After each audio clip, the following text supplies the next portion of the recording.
Bismillahirrahmanirrahim. Assalamualaikum warahmatullahi wabarakatuh. Syukur alhamdulillah kita bisa berjumpa lagi di channel ini.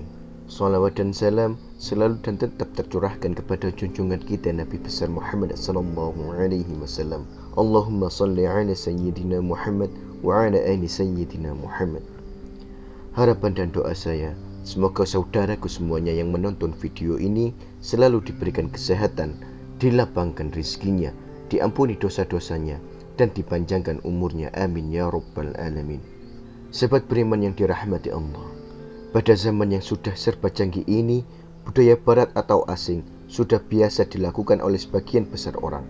Salah satunya yaitu pergaulan bebas, terutama di kalangan remaja. Hubungan antara laki-laki dan perempuan sudah menjadi sangat wajar dan tidak dilarang. Padahal dalam agama Islam, hubungan pacaran antara laki-laki dan perempuan sangat dilarang karena bisa menjerumuskan pada perbuatan zina. Faktanya, saat ini sudah banyak gadis yang hamil di luar nikah lantaran terjadi karena kecelakaan. Zina merupakan perbuatan keji yang dilakukan oleh pria dan wanita dan terjadi persetubuhan di antara keduanya. Perbuatan zina adalah salah satu perbuatan yang dikutuk Allah Subhanahu wa taala. Dan sebagai umat Islam, kita dilarang atau haram hukumnya untuk mendekati zina. Zina itu sendiri dapat digolongkan menjadi dua golongan, yaitu zina muhson atau zina yang dilakukan oleh mereka yang sudah menikah, atau zina ghairu muhson atau zina yang dilakukan oleh mereka yang belum pernah menikah. Adapun hukumannya adalah dengan cara dirajam atau dilempar batu hingga mati bagi pelaku zina muhson, dan hukuman dera atau cambuk serta diasingkan 1 tahun lamanya bagi mereka yang melakukan zina ghairu muhson. Sebagaimana yang disebutkan dalam firman Allah Subhanahu wa taala, perempuan yang berzina dan laki-laki yang berzina, maka deralah tiap-tiap seorang dari keduanya 100 kali dera, dan janganlah belas kasihan kepada keduanya, mencegah kamu untuk menjalankan agama Allah. Jika kamu beriman kepada Allah dan hari kiamat, maka hendaklah pelaksanaan hukuman mereka disaksikan oleh sekumpulan orang-orang yang beriman. Al-Quran Surah An-Nur ayat 2. Dan terhadap para wanita yang mengerjakan perbuatan keji, hendaklah ada 4 orang saksi di antara kamu yang menyaksikan. Kemudian apabila mereka telah memberikan persaksian, maka kurunglah mereka wanita-wanita itu dalam rumah sampai mereka menemui ajalnya atau sampai Allah memberi jalan lain kepadanya. Quran Surah Al-An-Nisa ayat 15. Lantas, bagaimana cara seseorang jika ingin bertaubat dari perbuatan zina? Sahabat beriman yang telah dirahmati Allah, berikut ini adalah amalan penghapus dosa zina. Yang pertama, menyesali perbuatannya. Tidak akan terhapus dosa seseorang jika ia tidak mengawalinya dengan penyesalan. Rasa sesal yang dirasakan oleh seseorang yang berbuat zina dapat mengembalikannya pada jalan yang benar dan kembali pada Allah Subhanahu wa taala. Menyesali dosa yang pernah dilakukan dapat membersihkan hati dan memantapkan niat jika rasa sesal itu dijadikan awal dan cambuk untuk bertaubat kepada Allah Subhanahu wa taala.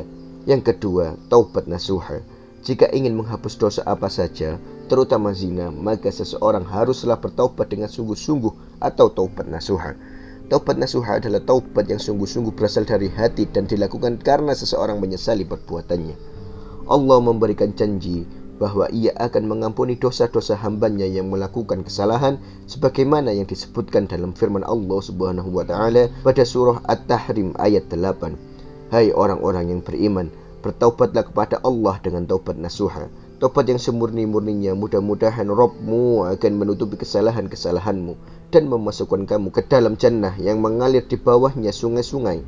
Pada hari ketika Allah tidak menghinakan Nabi dan orang-orang mukmin yang bersama dia, sedang cahaya mereka memancar di hadapan dan di sebelah kanan mereka sambil mereka mengatakan, Ya Rabb, kami sempurnakanlah bagi kami cahaya kami dan ampunilah kami. Sesungguhnya Engkau maha kuasa atas segala sesuatu.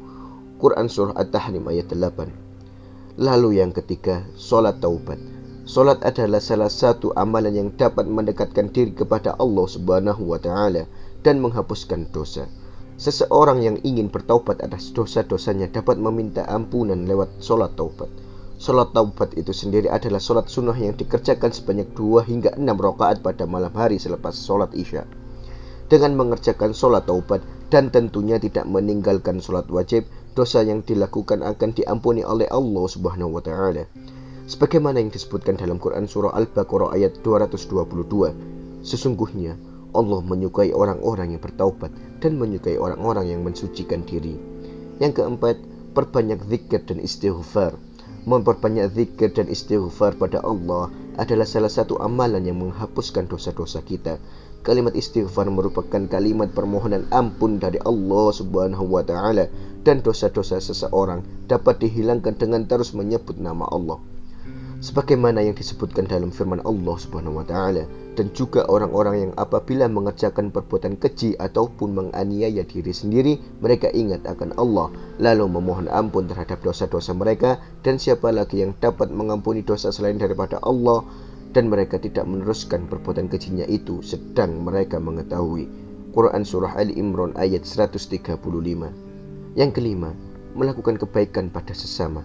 Jika seseorang berbuat dosa atau keburukan, maka untuk menghapuskannya, ia perlu melakukan hal atau kebaikan pada orang atau makhluk lainnya, seperti dengan bersedekah, menghapuskan hutang orang lain, padanya memberi makan binatang, dan sebagainya, seperti yang dikisahkan seorang wanita pelacur yang masuk surga karena memberi minum anjing yang kehausan.